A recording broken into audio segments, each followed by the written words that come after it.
Security Caucus is here to express its concerns about the growing lawless conduct of our national security operatives who the government has unleashed on opponents, particularly the MPP appointees of former President Nana Addo Dankwa.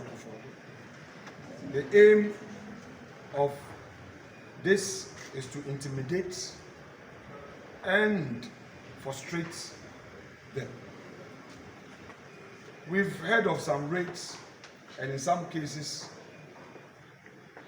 these so-called security operatives rob these officials when they are leaving their premises. First was a raid on the home of the former finance minister, Ken Oforiatta, led by one Japa, Richard Japa, a known NDC activist who describes himself as Director of Operations at the National Security.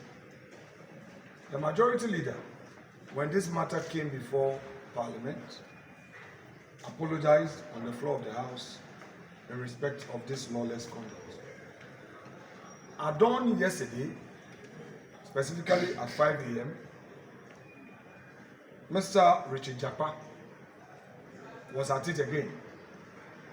This time, he led armed men to the residence of Dr.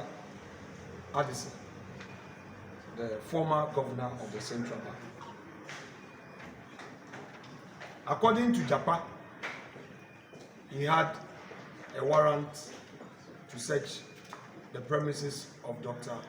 Addison at his Roman Ridge residence. Again, when Dr. Addison inquired from him, he told him that he was looking for a vault, which to them, the man had some money, cash in it. They forced their way, overpowered the security, and entered his premises. This Rambo-style approach must cease. This is the first time in the history of our country that a governor of a central bank is being subjected to such a treatment. Very traumatizing. In fact, at the end of their raid, they could not find anything. Unfortunately for the governor, some 10,000 cedis on his bed could not be found. So some of these hungry party foot soldiers that they use, who parade themselves as national security operatives, are after all perhaps not even being paid, and they use this opportunity to steal. The governor's wife's earrings and necklaces were also not traced. They couldn't be found. In other words, those operatives stole these earrings and necklaces. Ghana is a mature democracy, and we should do better. 3 cars, official vehicles of the governor were also taken away, only to be informed later that they've been parked somewhere, so he should send his drivers to go and pick them. Around 4:30, a call came from this same Richard Japa. Now, the question is, why this?